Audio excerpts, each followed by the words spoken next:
ay makakasama natin ang dalawang politiko na pinag-uusapan na ngayon ng marami dahil sa pagkakadawit ng kanilang mga pangalan sa hiwalayang Bea Alonzo at Dominic Roque. Himayin natin yung issue kasi mga kumakalat kay Mayor Bullet muna. Parang sugar daddy ka raw. Ginahay mo raw siya sa isang kondo na mamahalin ko.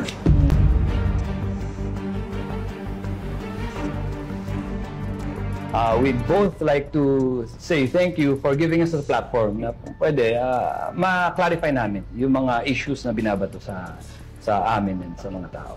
Ito kasi yung mga araw, viral po yung sa social media at sa mga vlogs. Ito nga pagkakadawit ng mga pangalan ninyo dito sa hiwalayan Dominic Roque at Bea Alonzo. Paano niyo ba nakilala si Dominic Roque? Almost more than 10 years na namin ang pagkakaibigan namin. No? Magbabarkada talaga kami. Nag-umpisa yan sa pagmumotor. Nagkakarera kami sa Clark. And then from there, naging good friends kami. We started doing ang dami, mga businesses, nagtutulungan kami. Kaya nakakapagtaka na umabot sa ganito na even ang genders namin ang pinagkakaguluhan na ngayon ng marami. At nagtatanong kung talagang lalaki ba talaga kami, no? So, nakakatawa lang yung issue. Actually, pinagtatawanan lang namin. But it's, anyways, it's a good time also to clarify things, no? Yung totoo lang, yung gusto natin i-clarify para malaman din. Yes, Jay, alam mo, tama sinabi ni Mayor Bullet, matagal na kaming magbabarkada, kagaya ng sinabi niya, started with similar passions for riding motorcycles, cars, at masasaya kaming magkakasama. In fact, yung passion na yan led to the formation of a group, yung tinatawag namin Euro Monkeys, which is a group that where Mayor Bullet, myself, si Dominic, si Dingdong Dantes, si Richard Gutierrez, Kim Atienza, and some other people, sila Doc Yapi, sila Emil Bano, belongs. Dahil pare-pareho, we both share similar taste, similar passions, and of course, yung love for riding motorcycles. Throughout the years, lagi kaming magkakasama. At alam mo, sa barkadahan, andyan din yung pagnanais mo na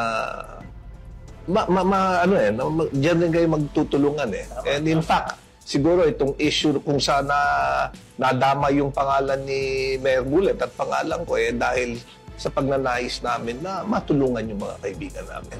So you have a love for, all of you guys have a love for riding bikes. Ayun, umiikot kayo ng buong Pilipinas. Actually, kanina lang, galing kaming Tagaytay. Yun talaga yung hobby namin. So every once in a while, when I have time, pag nasa Manila ako, which is barely, on the weekends, kung nag-iimbita si Kongbong and friends, we all find time to spend time together, nagmamotor. Ang biker gang, di ba? Group riding. Umiikot nga kami sa ibang bansa eh. Nagmamotor dati. Every year. Hindi na ako nakasama sa kanila. Talagang close kayo. As friends. Yeah. Very close kami. Himayin natin yung issue kasi mga kumakalat. Mayor Bullet muna. Sinasabi sa mga vlogs na may mga nagsasabi na parang sugar daddy ka raw. Pangit naman. Pangit naman pakinggan, sugar daddy. Hindi Dominic Roque. Nakatawa talaga yun nga. Sugar daddy na dinahay mo raw siya sa isang kondo na mamahalin kondo. Okay. Ay, clarify ko lang, no? O nga, Daddy Bullet. Daddy na naman. Bakla na ako matanda pa. Ano ba naman yan? Actually, yung condo, no, totoo, akin talaga yun. I've had it for quite some time, no. Congressman pa lang ako. Pre-selling pa nga, nakuha ko yan. Dalawa yan eh. Ginawa ko siyang Airbnb, but because of the pandemic, pinagbawalan kami i-open for Airbnb. And siyempre, as a friend, barkada, si Dom asked me if I wanted to have it rented. Hindi ko naman ginagamit kasi I stay in the Pitan City now. And I live in Alabang. So, syempre, ipaparent natin sa barkada natin for a good price. And natawa lang ako kung bakit tumalon yung issue from business to binahay na eh. Diba? So, sana naman itong mga nagkakalat, yung mga that are claiming that they are mga batikang journalists, no? sana naman ingat-ingat din kasi they have a responsibility to the people na dapat fact-finding. Hindi yung nalaman nila na nasa pangalan ko yung kondo, sugar daddy na ako bigla, di ba? So, hindi ba pwedeng nirent? Hindi ba pwedeng binibenta? There's so many tumalon ka agad eh. Ang problema doon, sinakyan ginagaslight nila yung issue eh. And naawa rin kami kay Dom kasi syempre, affected na nga yung tao sa breakup, ililink pa kami sa kanya. So kami, pinagtatawanan lang talaga namin. But at some point, kailangan talaga tumigil. And I think these people have to also be reprimanded. Kailangan may consequences din yung may batas tayo. So, Pero magkano ang upahan dito sa... Usually, a unit like mine, siguro 100 plus. Back then.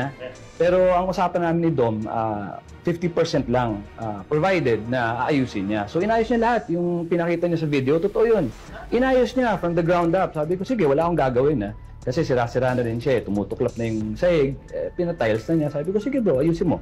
At least wala na akong gastos. At the same time, kumikita pa ako konti. So, he was already staying there for almost 3 years. Matagal na rin eh. So, ngayon na yun na, sinakyan pa nila. And at least, sana naman mas mataas na yung renta ngayon pagkatapos gawanan ni Dom yung unit, no? So, yun na, yun. Just para lang ma-clarify, may proof ka ba na talagang binabayaran mo? Oo naman, pinadala ko sa yung text eh.